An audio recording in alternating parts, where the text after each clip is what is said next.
Introducción al registro dinamométrico. En este módulo les voy a hablar acerca de qué es la dinamometría, cómo se realiza el registro dinamométrico y también acerca de la técnica de diagnóstico a partir de la dinamometría. ¿Qué es la dinamometría?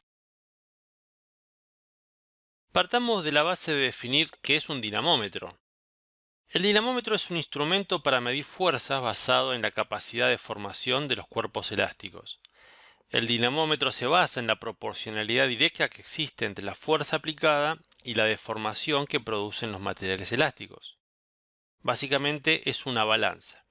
Es el concepto que utilizaremos para definir el dispositivo dinamométrico que utilizaremos en el sistema de bombeo mecánico. ¿Qué es la dinamometría aplicada al sistema de bombeo mecánico? La dinamometría consiste en registrar las cargas cíclicas que soporta el vástago pulido con una celda de carga o dinamómetro versus el desplazamiento del mismo. El registro directo de estas cargas es denominado dinamometría de superficie. En las gráficas que vemos a continuación, en la parte superior vemos una representación de las cargas cíclicas en distintos estados de tiempo a lo largo del ciclo de bombeo. Y lo que vemos en la gráfica inferior es un registro de esas cargas medidas en superficie para un ciclo de bombeo. ¿Cómo se realiza el registro dinamométrico? Primero vamos a repasar los elementos de superficie donde instalaremos el dispositivo dinamométrico. Vamos a encontrar elementos que están solidarios a la unidad de bombeo y otros que están solidarios a la sarta de varillas de bombeo. Solidarios a la unidad de bombeo encontramos el estrobo, la cruceta, y en el caso de los elementos solidarios a la varilla de bombeo, vamos a encontrar el vástago pulido, la grampa y el dispositivo dinamométrico u otro tipo de espaciadores. ¿Y en qué consiste realizar la dinamometría de superficie? Ni más ni menos que colocar una celda de carga o balanza entre el estrobo y la cruceta, que serían los elementos solidarios a la unidad de bombeo, y todo el peso que está soportado, en este caso por el vástago pulido y la grampa.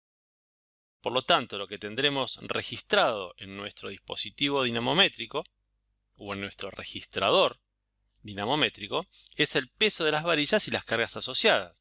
Si nosotros realizamos un registro durante todo el ciclo de bombeo, tendremos la medición de la carga en superficie en cada uno de esos puntos. Como vemos aquí, un registro dinamométrico se vería de esta forma. Estamos viendo el registro de cargas a lo largo de todo el ciclo de bombeo, desde el punto muerto inferior hasta el punto muerto superior. En esta imagen podemos ver a la izquierda dispositivos y elementos utilizados para la dinamometría, en este caso de la firma Ecometer. Vemos la celda de carga, elementos para la medición de niveles acústicos, pinzas amperométricas para registrar las corrientes de consumo en el motor. Y en el caso de la imagen de la derecha, elementos similares pertenecientes a la empresa Lafkin. Pero en definitiva, podemos observar aquí cómo se visualiza una celda de carga dinamométrica, que en este caso será registrado en un computador.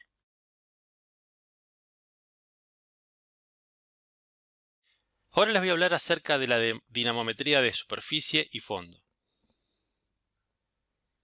¿Qué obtenemos a partir de la dinamometría? Obtenemos información que permite realizar un diagnóstico de la solicitud mecánica de elementos de fondo y superficie, así como parámetros que permiten evaluar el estado de explotación del pozo. Por ejemplo, de la unidad de bombeo podemos medir la carga estructural y el torque en la caja reductora. En el caso de las varillas de bombeo, estados de cargas en distintos tramos de las varillas, el porcentaje de Goodman, o lo que sería la solicitud a la fatiga, si las varillas trabajan en la compresión o tienen tendencia al buckling, básicamente todo el estado de carga de las varillas de bombeo. En el caso de la bomba, el llenado de la misma, la carrera efectiva, la presencia de gas. Podemos inferir la sumergencia a partir de la medición, por ejemplo, del peso del fluido F0. Básicamente, no solamente vamos a encontrar elementos o medir elementos que me permitan evaluar el estado mecánico del sistema, sino algo que es muy importante, que también es evaluar el estado de explotación del pozo. Para poder explicar la dinamometría, siempre es conveniente partir de lo que llamamos un diagrama dinamométrico teórico. ¿Cómo se obtendría este diagrama o diagrama dinamométrico teórico? Si se cumplieran ciertas condiciones. Partimos de condiciones ideales teóricas no reales. Por ejemplo, una velocidad de bombeo aproximadamente igual a 0. Eso sería básicamente eliminar por completo las cargas dinámicas. Una sarta de varillas inelástica, lo cual eliminaríamos el estiramiento de las varillas, también una condición que no se da en la realidad. Si no actúan fenómenos dinámicos, ni fricciones, ni vibraciones. Si nosotros tuviéramos estas condiciones y realizáramos una medición en superficie, como la hemos visto en las láminas anteriores, nosotros tendríamos este registro. Un registro que iríamos desde un punto muerto inferior A hasta un punto muerto superior C. Vemos que prácticamente en forma instantánea nosotros pasaríamos de una carga mínima a la carga máxima. Esto básicamente sería por tener la sarta de varillas en forma inelástica. Una constante en el registro de cargas a lo largo de desplazamiento. Esto está asociado básicamente por una velocidad de bombeo aproximadamente igual a 0. ¿Qué tendríamos en la carrera descendente? Lo mismo, partiríamos de una carga máxima a una carga mínima en forma instantánea, ya que estaríamos hablando de una sarta inelástica, y cargas constantes a lo largo de toda la carrera descendente. Siempre partimos de esta base para poder explicar cómo es una gráfica real y cómo podemos interpretarla. Veamos ahora un diagrama dinamométrico de superficie ideal. Partimos del dinamómetro teórico, recientemente explicado.